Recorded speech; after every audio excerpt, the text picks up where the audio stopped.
Boa tarde. Até aos dias de hoje, a humanidade não encontrou forma de prever com precisão a ocorrência de sismos. Para mitigar este problema, os cientistas e os engenheiros têm estudado o comportamento das construções por forma a desenvolver soluções que respondam à necessidade de salvaguardar bens e vidas humanas durante a ocorrência destas catástrofes. A nossa conversa de hoje será um pouco sobre isto. Os sismos são o resultado de uma libertação súbita de energia que se propaga sob a forma de ondas sísmicas. Como se pode observar na figura, a partir de um foco, a amplitude das ondas sísmicas é registada em sismogramas que permitem calcular a magnitude dos sismos, que é uma medida de energia libertada no foco do sismo. A escala de Richter é uma escala logarítmica de base 10 e é utilizada para quantificar a magnitude de um sismo. Como se pode ver na imagem, temos 3 edifícios de alturas diferentes e estamos a ver o efeito de uma onda sísmica nesses mesmos edifícios. A relação entre a magnitude de Richter e a quantidade de energia libertada não é linear. Há um acréscimo monetário do valor da magnitude que corresponde a uma quantidade de energia libertada 32 vezes superior. Nesta figura podemos ver a amarelo as cidades mais populosas e a vermelho as zonas onde temos ou têm ocorrido sismos ao longo do tempo. É possível identificar a zona do Anel de Fogo, formado pela costa este dos Estados Unidos e da América do Sul e pela costa oeste da Ásia, que vai desde o Japão até à Nova Zelândia, portanto já na Oceania. Além disso, é possível ver também a zona de atividade sísmica que vai desde os Alpes até aos Himalaias, em que Portugal está na extremidade do Mediterrâneo, em que na confluência de 3 placas tectónicas, portanto a placa euroasiática, a placa africana e a placa americana. O sismo de 1755 acaba por estar no top 10 dos sismos de maior magnitude, como se pode observar na figura. Na figura seguinte podemos observar um conjunto de sismos que ocorreram ao longo do último milénio, com particular destaque para os sismos que ocorreram na zona de interação entre as duas placas, a placa africana e a placa euroasiática. Nessa zona ocorreram vários sismos importantes, de que se destaca o sismo de 1755. No sismo de 1755, o Marquês de Pombal nomeou o Manuel da Maia, o engenheiro-mor do reino, para planear a reconstrução da cidade de Lisboa. Tarefa para a qual teve o auxílio especial dos engenheiros militares Eugênio dos Santos e Carlos Martel. O plano de reconstrução teve 3 propostas de desenvolvimento. Propostas aprovadas incorporavam novos conceitos urbanos com inovações em termos de funcionamento, salubridade e prevenção contra possíveis calamidades. Os conceitos, em termos de comportamento estrutural dos edifícios às ações sísmicas, apresentados no plano de reconstrução da cidade, é considerado por muitos como o primeiro regulamento antissísmico do mundo. Diante dos aspectos relevantes do plano de reconstrução da Baixa Pombalina, que tinham por objetivo melhorar o comportamento sísmico das construções, destacam-se o agrupamento dos edifícios em quarteirões, para melhorar a estabilidade e a colocação da maior rigidez das paredes dos edifícios orientadas na direção norte-sul, que foi a direção dos abalos sísmicos de 1755, o alinhamento das fachadas e o desenho reticulado das ruas para permitir a fuga dos habitantes em caso de sismo para o Rossio e a Praça do Comércio, a limitação da altura dos edifícios à altura dos edifícios da Praça do Comércio, com a largura das ruas principais iguais à altura dos edifícios, a eliminação das varandas e elementos salientes, a imposição de regularidade em altura dos edifícios, a eliminação de janelas nas esquinas dos prédios e a sua substituição por cunhais de pedra, a implementação generalizada da gaiola pombalina e a limitação das arcadas dos edifícios públicos da Praça do Comércio. A utilização das fachadas simétricas e repetitivas permitiu a primeira utilização da pré-fabricação em larga escala em edificações. Na concepção inicial dos edifícios pombalinos, as paredes em frontal pombalino pretendiam conferir aos edifícios a capacidade para dissipar a energia transmitida pelas ações horizontais, sem que sofressem danos consideráveis na estrutura. Existe uma história que não sabemos se é verídica, mas o engenheiro Carlos Mardel mandou construir no Terreiro do Paço um estrado em madeira, onde ergueu o edifício com um novo sistema construtivo à escala real e, de seguida, ordenou que um destacamento militar marchasse descontroladamente em cima do estrado com a finalidade de simular as ações dinâmicas transmitidas à estrutura para verificar e comprovar aos olhos de todos a viabilidade do sistema. Na realidade, isto foi um princípio interessante, porque, se virmos pela imagem, ainda hoje é um sistema que é relativamente utilizado, que é colocar um edifício numa mesa sísmica, em que são aplicadas ao nível de base as acelerações correspondentes ao sismo que se pretende testar, e depois temos o edifício, neste caso, como temos na imagem, temos o edifício a ser testado e a verificar as zonas de inconformidades em que se poderá melhorar no futuro esse tipo de ligação. Este tipo de soluções podemos testá-las, mas também podemos simulá-las. Aqui na imagem podemos ver a simulação numérica de um edifício deste tipo, em que é sujeito a um sismo e em que se observa o colapso do edifício devido a ter uma rigidez muito superior nos pisos superiores e uma rigidez pequena na zona inferior.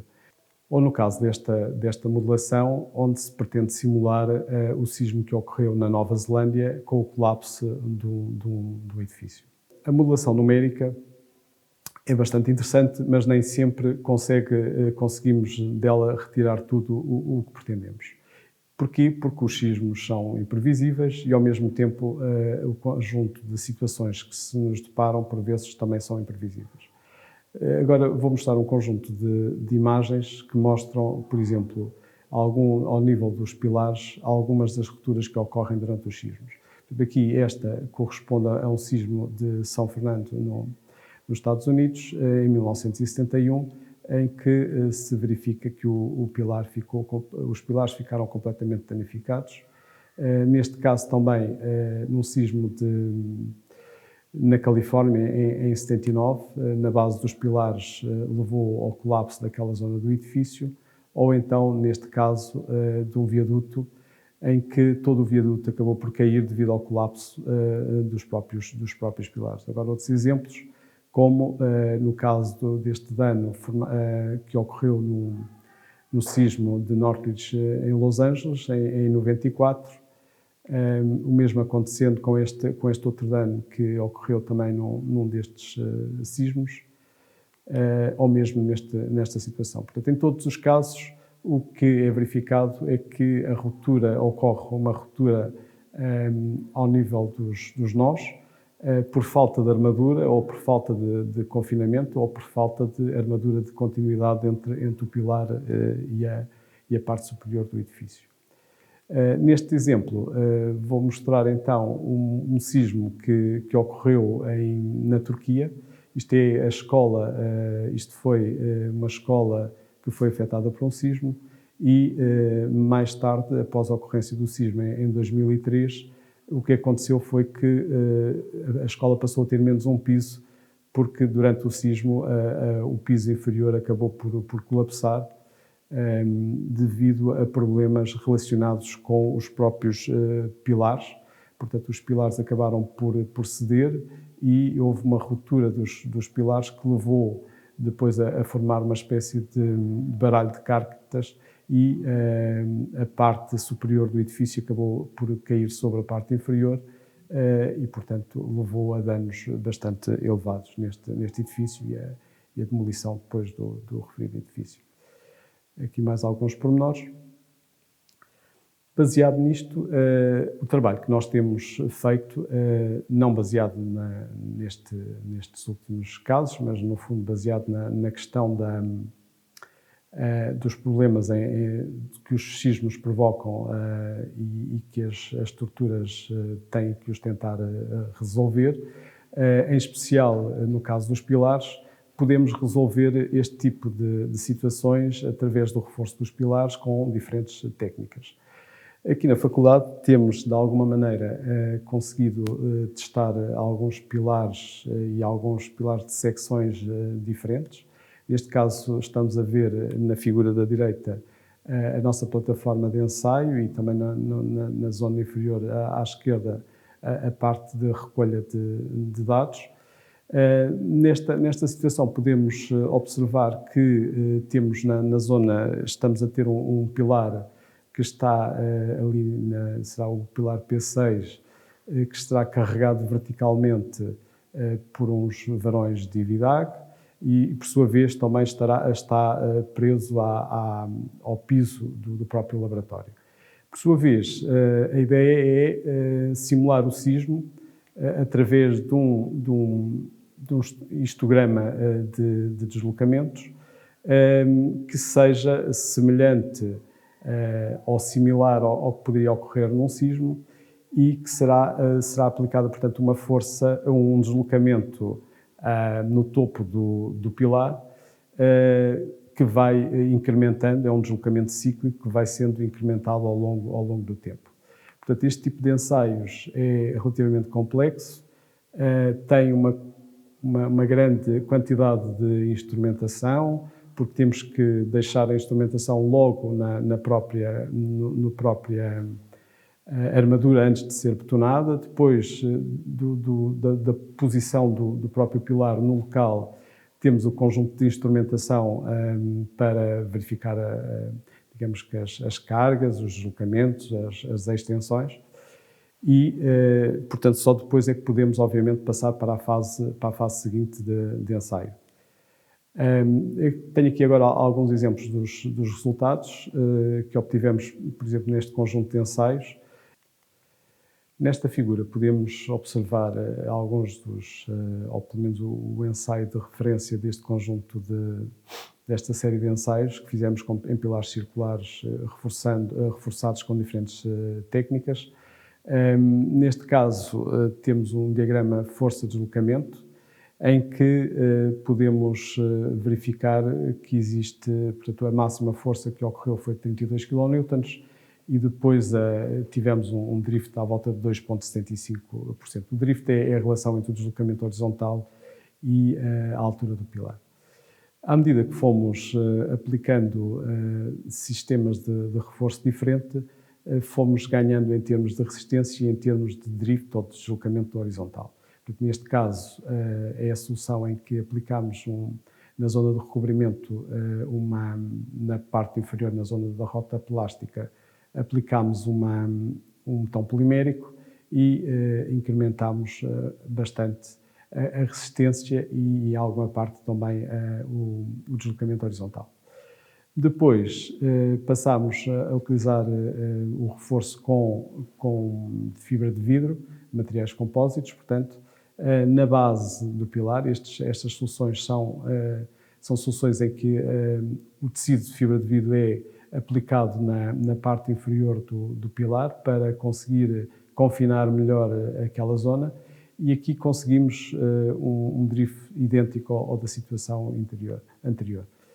Depois fizemos o mesmo com fibra de carbono, como se pode observar ali ao lado esquerdo, é a zona onde está o pilar confinado e aqui conseguimos de facto aumentar, devido ao maior modo de elasticidade do carbono, conseguimos aumentar o deslocamento máximo e, portanto, aqui o objetivo é que nós consigamos, com aquele conjunto de ciclos, consigamos dissipar energia e, por isso, quanto maior for a área daquele diagrama, a área abaixo do diagrama, maior será a dissipação de energia e, portanto, melhor será o comportamento durante o sismo. Neste exemplo, o que aconteceu foi, nós, em vez de reforçarmos só a parte inferior, reforçámos o pilar todo e verificou-se que o comportamento acabou por ser melhor, com um drift um pouco superior, o que mostra que este tipo de técnica é efetiva no reforço de pilares. Após todos os ensaios, normalmente nós continuamos o ensaio após a ruptura para verificar qual será o estado, como é que estão o modo de ruptura pós-colapso, e o que se verificou aqui nestes casos é que nas situações em que só reforçarmos a parte inferior do pilar, acabamos por ter uma ruptura acima dessa zona que reforçamos. No outro caso, em que reforçámos o pilar todo, na realidade a ruptura acabou por ser no sítio onde nós pretendíamos e que foi na base do pilar. Isto é um tipo de técnica que é bastante dependente da forma e, portanto, significa que secções retangulares têm mais alguns problemas porque a fibra de carbono é bastante boa na direção longitudinal, mas não funciona muito bem na direção transversal e, portanto, temos de ter alguma preparação das superfícies por forma a conseguir ter um melhor desempenho da solução. Portanto, o que acabou por se fazer neste caso foi o arredondamento dos cantos dos pilares para depois aplicar a fibra de carbono na direção transversal, como está ali o caso na figura do lado esquerdo, vê-se o aluno de doutoramento, que era o Pedro Marques neste caso. Depois realizaram-se os ensaios, à semelhança do que se fez na situação anterior e, portanto, como se vê, só pela mancha podemos ver que há algumas soluções que são melhores do que outras. Portanto, este é, digamos que no fundo, o nosso objetivo, é escolher qual é a solução que será melhor de aplicar depois em termos reais. Aqui temos uma outra situação que nós também temos testado, quer em ensaios monotónicos, quer em ensaios cíclicos, são o caso das vigas. Neste caso, podemos ver na parte inferior que, após o ensaio monotónico vertical, houve um descolamento da fibra de vidro que estava na parte inferior do reforço da parte inferior da viga. Isto foi feito no âmbito da tese de doutoramento do Hugo Pescaia. Tendo experiência do que aconteceu anteriormente, no caso nos trabalhos futuros, acabamos por pensar numa solução de reforço em que permitisse que não existisse aquele fenómeno de debonding que ocorria normalmente no caso anterior que tínhamos mostrado. E, portanto, com a tese do Noel Franco, acabamos por desenvolver um sistema esse que patenteámos, ou estamos em vias finais de patente europeia, sobre este tipo de técnica em que acabamos por inserir no interior da estrutura o laminado de FRP e com isto conseguimos prever ou prevenir que não haja a ruptura prematura devido ao debonding da solução.